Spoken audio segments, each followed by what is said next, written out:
नमस्ते, मैं हूँ रेखा सिंह। हमारे यूट्यूब चैनल पर आप सबका बहुत बहुत स्वागत है।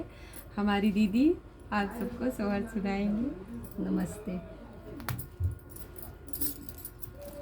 जेठ बैसाख का महीनावा विदेशिया विदेश जल विदेशिया विदेश चले हो पिया तू तो चल परदेसिया कैसे हमारा बई कैसे हमारा बई हो धान नहीं हर से बीराना बोलायु नहीं हरे चली जायु नहीं हरे चली जायु हो पियायान के कोखिया का भाभी बीरह बोलिया बोई सहिया नहीं जाई सहिया नहीं जाईनी हो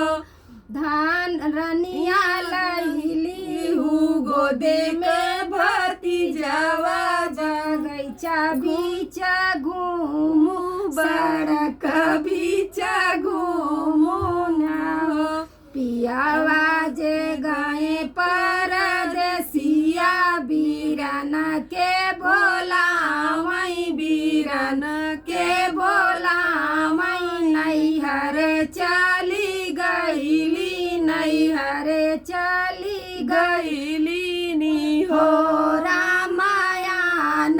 के कोखिया का भाभी कुछु न कुछु बोलाई कुछु न कुछु बोलाई हो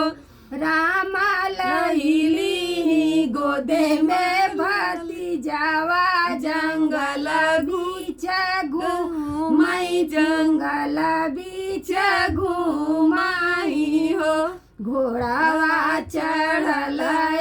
मई राजा पूत बोलिया ही एक बोलई बोली यही एक बोलई हो रनिया के करी बारी दुलारी तके करबा हुआर तके करबा हुआरी नी हो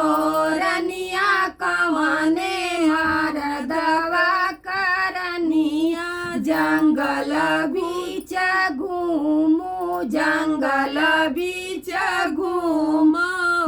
हो राजा जनक जी का बेटी ससुर राजा दशरथ ससुर राजा दशरथ हो राम राम भागे कैतिरियावा जंगल बीच घूमी जंगल बीच घूमी हो रनिया फेंकी दे तू गोदे का भती जावा ता घोड़े पीठी सवार हो तू घोड़े पीठी सवार हो तू हो सब दुनिया मतलबी है जब अपना मिल जाए तो किसी का भाई भतीजा नहीं है।